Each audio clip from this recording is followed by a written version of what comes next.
Actor വിനായകൻ്റെ കൊലത്തൂക്കൽ വൈറലായപ്പോൾ മാപ്പ് വന്നിരിക്കുകയാണ്. മാപ്പൈ സ്വന്തം ഫ്ലാറ്റിൻ്റെ മുകളിൽ നിന്ന് നാട്ടുകാരെ അസഭ്യം വിളിച്ച് പറഞ്ഞതും തുണിയൂരി പൊക്കിപ്പിടിച്ച് കാണിച്ചതും എല്ലാത്തിനും മാപ്പ്. സിനിമാ നടൻ എന്ന നിലയിലും വ്യക്തി എന്ന നിലയിലും പല വിഷയങ്ങളും കൈകാര്യം ചെയ്യാൻ എനിക്ക് പറ്റുന്നില്ല. എൻ്റെ ഭാഗത്ത് നിന്നുണ്ടായ എല്ലാ നെഗറ്റീവ് എനർജികൾക്കും പൊതുസമൂഹത്തോട് ഞാൻ മാപ്പ് ചോദിക്കുന്നു. ചർച്ചകൾ തുടരട്ടെ. എന്തൊരു ചർച്ചകൾ തുടരട്ടെ എന്ന് ഇയാൾ നിർത്താൻ കണ്ടിട്ടില്ല എന്നാണ് എനിക്ക് തോന്നുന്നത്. ഞാൻ ഈ വിനായകൻ്റെ കാര്യത്തിൽ ഇന്നലെ സംസാരിച്ചൊരു കാര്യം ഉണ്ടായിരുന്നു. ഈ വിനായകൻ മോൾഡ് ചെയ്ത് വന്ന ഒരു തരം സിറ്റുവേഷനുണ്ട്. ആ സിറ്റുവേഷനായിരിക്കാം വീണ്ടും ഇയാൾക്ക് ജാതി സാധനങ്ങൾ എടുത്തിട്ടും ഇയാൾക്കൊരു തരം ഇൻസെക്യൂരിറ്റി ഉണ്ട്, ഒരു തരം കോംപ്ലക്സ് ഉണ്ട്. പക്ഷേ ഇപ്പം അയാളത് ഭയങ്കര പ്രിവിലേജ് ആക്കി എടുത്ത് അയാൾക്ക് എന്തും പറയാം എന്നുള്ളൊരു ലൈസൻസ് ആക്കി അയാൾ എടുത്ത പോലെ എനിക്ക് പേഴ്സണലി ഫീൽ ചെയ്തിട്ടുണ്ടായിരുന്നു ഈ അടുത്തുള്ള വിനായകൻ്റെ കുറേ ആക്ടിവിറ്റീസ്. പഴയൊരു ഇൻ്റർവ്യൂവിനകത്ത് വിനായകൻ കുറച്ച് കാര്യങ്ങൾ പറയുന്നുണ്ട്. ഞാൻ താങ്കൾ ആദ്യം കണ്ടപ്പോൾ താങ്കൾ പറഞ്ഞു അഭിമുഖം തരാൻ പറ്റുന്നു. അന്ന് ഞാൻ വിചാരിച്ചിരുന്നത്, അല്ലെങ്കിൽ അന്ന് ഞാൻ ശരിക്കും കരുതിയിരുന്നത് താങ്കൾ ഭയങ്കര അഹങ്കാരിയാണ്, പറഞ്ഞിട്ടിരുന്നിട്ട് പോകാറുന്നത്. എനിക്ക് രണ്ട് സ്വഭാവം എന്നിൽ വളരെ വലുതായിട്ടുള്ളതാണ്. ഒന്ന്, എനിക്ക് ഭയങ്കര അസൂയ. ഞാൻ ആരോട് അസൂയ? എനിക്ക് എല്ലാവരോടും അസൂയാണ്. പിന്നെ അഹങ്കാരം. ഇത് രണ്ടും എനിക്ക് ഭയങ്കര കൂടുതലായിട്ടുള്ളതാണ്. ഞാൻ വിചാരിക്കുന്നത് ഇപ്പം അനീഷനെ ഇവിടെ വിളിച്ച് നിർത്താനുള്ളതിൻ്റെ മെയിൻ കാര്യം ഞാൻ ഈ രണ്ട് കാര്യങ്ങൾ ഓൺ ചെയ്ത് വെച്ചത് കൊണ്ട് മാത്രമാണ്. അതായിരിക്കില്ല, ഈ അസൂയുള്ളത് കൊണ്ട് നമുക്ക് അതാകാനായിട്ട് നമ്മളുടെ മനസ്സിലൊരു, ഞാനെല്ലാം പോസിറ്റീവായിട്ട് ചിന്തിക്കുന്ന ആളുണ്ട്. അസൂയ വരുമ്പോൾ ഞാൻ അതിനെ വളരെ പോസിറ്റീവായിട്ട് ചിന്തിച്ചിട്ട് എനിക്കും അതാകണമെന്നുള്ളൊരു സംഭവം തോന്നിക്കും. എനിക്ക് മനസ്സിൽ അങ്ങനെ ഒരു അഹങ്കാരം ജനത്തിൽ തോന്നുന്നതോ, ഞാൻ ജനത്തിൻ്റെ ഏരിയ എന്ന് പറയാം, എന്നെ കാണുമ്പോൾ തോന്നുന്ന കാര്യങ്ങളാണ്. എനിക്ക് അഹങ്കാരം ഉണ്ടെന്ന് തോന്നുന്നുണ്ടെങ്കിൽ, ജനത്തിനും തോന്നുന്നുണ്ടെങ്കിൽ ഞാൻ വിജയിച്ചിട്ടുണ്ടെന്നുള്ളത് തന്നെയാണ് എൻ്റെ ഒരു വിശ്വാസം.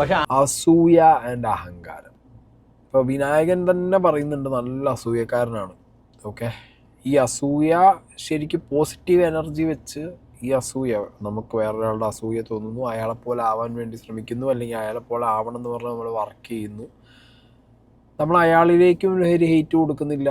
ആ അസൂയ കാരണം നമ്മുടെ ചുറ്റുവട്ടത്തുള്ളവർക്കും ഒരു ഹെയ്റ്റ് സ്പ്രെഡ് ആവുന്നില്ല, അല്ലെങ്കിൽ നമ്മളെക്കൊണ്ടൊരു പ്രോബ്ലം ക്രിയേറ്റ് ആവുന്നില്ല. പക്ഷേ വിനായകൻ്റെ കേസിൽ പലപ്പോഴായിട്ട് ഈ അസൂയ ഒരു പോസിറ്റീവ് എനർജിയിലേക്കല്ല, വിനായകൻ എഴുതിയിട്ടടുത്ത് പറഞ്ഞ പോലെ തന്നെ ഒരു നെഗറ്റീവ് എനർജി ആയിട്ടാണ് ഈ അസൂയ ഫോം ചെയ്യുന്നത് പല സാഹചര്യങ്ങളിലും. ഇപ്പോൾ സോഷ്യൽ മീഡിയയൊക്കെ വളരെ ആക്റ്റീവ് ആയതുകൊണ്ടും നിങ്ങളൊരു ഹൈ പ്രൊഫൈൽഡ് സെലിബ്രിറ്റി ആക്ടർ ആയതുകൊണ്ടും നിങ്ങളുടെ ഈ നെഗറ്റീവ് എനർജി അസൂയ പരിപാടി ഭയങ്കരമായിട്ട് പൊതുസമൂഹത്തിന് ഒരുമാതിരി അയ്യേ തോന്നുന്ന രീതിയിലുള്ള കാര്യങ്ങളായിട്ട് നിങ്ങളുടെ ഭാഗത്തു നിന്ന് മാറുന്നുണ്ട്. ആൻഡ് നിങ്ങൾ ഇതേ ഇൻ്റർവ്യൂവിൽ പറഞ്ഞിട്ടുണ്ടായിരുന്നു, അത് ഞാൻ ആ പോർഷൻ വെച്ചിട്ടില്ല, ചില വിഷയങ്ങളൊന്നും നിങ്ങൾക്ക് കൈകാര്യം ചെയ്യാൻ പറ്റുന്നില്ല. വ്യക്തിപരമായിട്ട് നിങ്ങൾക്ക്, വ്യക്തി എന്ന നിലയിൽ നിങ്ങൾക്ക് ചില വിഷയങ്ങൾ, പല കാര്യങ്ങളൊന്നും നിങ്ങൾക്ക് കൈകാര്യം ചെയ്യാൻ പറ്റാത്ത നിലയിലേക്ക് കാര്യങ്ങൾ മാറുന്നു എന്ന് പറയുമ്പോൾ ദാറ്റ് ഇറ്റ് സെൽഫ് ഷോസ് നിങ്ങളല്ലാതായി മാറുന്നു. പല സാഹചര്യങ്ങളും നിങ്ങൾ എന്താണോ, നിങ്ങൾ പോസിറ്റീവായിട്ടിരുന്ന് പോസിറ്റീവ് തിങ്ക് ചെയ്ത് പോസിറ്റീവ് എനർജി മാത്രം കൺസീവ് ചെയ്യാൻ റെഡി ആയിട്ട് നിൽക്കുന്ന ഒരാളിൽ നിന്ന് മാറി നെഗറ്റീവ് സ്പ്രെഡ് ചെയ്ത് നെഗറ്റീവ് എനർജി മാത്രം റിസീവ് ചെയ്യുന്ന ഒരു രീതിയിലേക്ക് കാര്യങ്ങൾ മാറുമ്പോൾ ഒരു സെൽഫ് ഓഡിറ്റിങ് വളരെയധികം നല്ലതാണ്. എന്താണെങ്കിലും ഇതൊക്കെ തുറന്ന് പറയുന്നുണ്ട് വിനായകൻ. ഇതിപ്പോൾ കുറച്ച് വർഷങ്ങൾക്ക് മുമ്പുള്ള ഒരു ഇൻ്റർവ്യൂവാണ്, വളരെ കൃത്യമായിട്ട് പറയുന്നു അസൂയ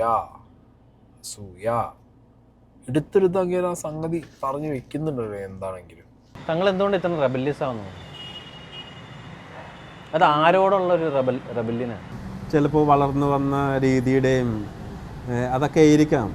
പിന്നെ ഞാൻ പുറത്തങ്ങനെ വീട്ടിൽ നിന്ന് പുറത്തിറങ്ങാറില്ല. ഞാൻ വീട്ടിൽ നിന്ന് എനിക്ക് തോന്നുന്നു ഇപ്പോൾ ഒരു അന്വേഷണം ഞാൻ കഴിഞ്ഞ പ്രാവശ്യം കണ്ടു കഴിഞ്ഞിട്ട് ഇപ്പോൾ 10-25 ദിവസം അങ്ങോട്ടായി തോന്നുന്നു. ഞാൻ 25 ദിവസമായിട്ട് വീട്ടിൻ്റെ അകത്ത് തന്നെ ഇരിക്കണേണ്. ആരും കാണാനൊന്നുമില്ല. എന്ത് കാണാനാ? ആൾക്കാരുടെ അടുത്ത് എന്ത് പറയാനാ? പക്ഷേ ഒരു ഇൻട്രോവേർട്ട് എങ്ങനെയാണ്, ഇത്ര ഇൻട്രോവേർട്ട് ഒരാൾ എങ്ങനെയാണ് സ്ക്രീനിൽ ആൾക്കാർ ഇത്രയും മാസ് അപ്പീൽ ഉണ്ടാക്കുന്നത്? കാണാതെ കാണുമ്പോൾ ഉണ്ടാകുന്ന ഒരു സംഭവം ഉണ്ടല്ലോ, അത് ഭയങ്കര ഗുണമാണ്. അത് ഐ മിസ് യു അല്ലേ? അങ്ങനെയാണ്. അതാണ്, കാണാനില്ലല്ലോ എന്നുള്ളതാണ്.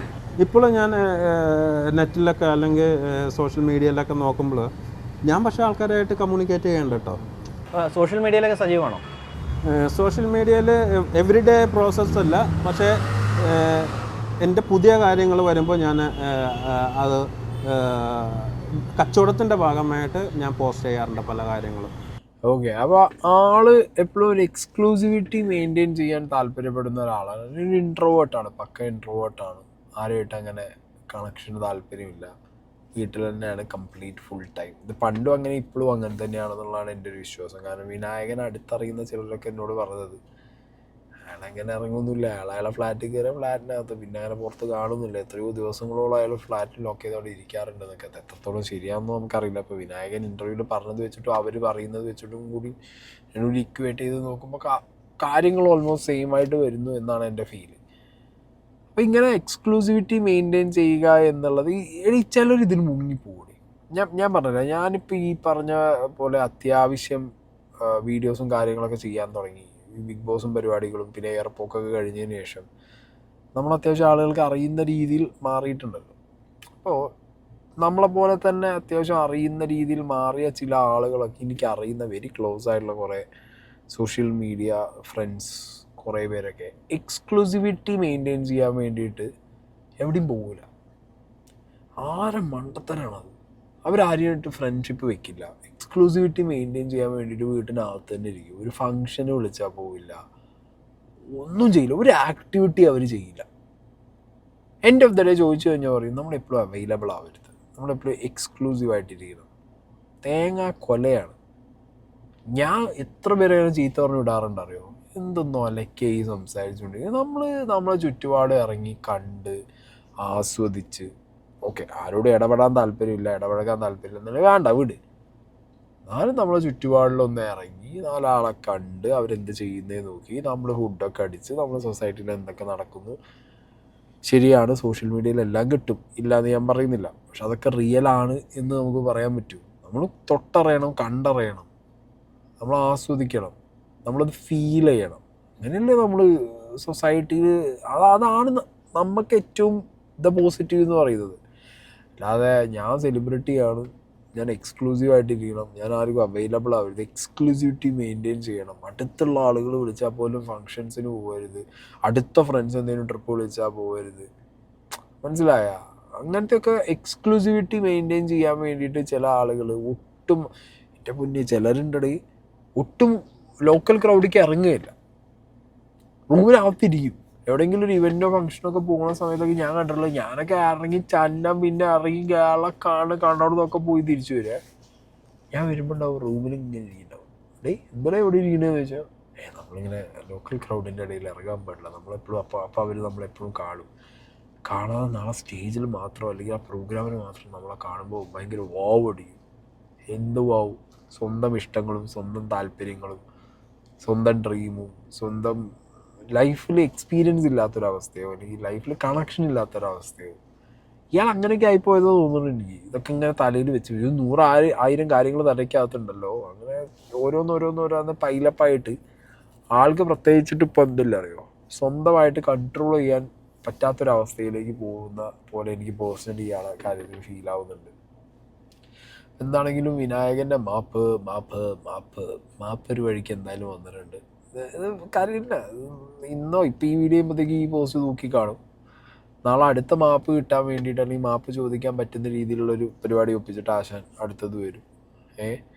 ഞാൻ വിനായകർക്ക് ഒരു റേഞ്ച്, ഞങ്ങളിങ്ങനെ എപ്പോഴും കണ്ടിന്യൂസ് എയറിൽ നിൽക്കുന്ന ആൾക്കാരാണ്. ഞങ്ങൾ അവിടെ ഒരു 10 സെൻറ്റ് വാങ്ങി കൂടാനുള്ള തീരുമാനത്തിലാണ്.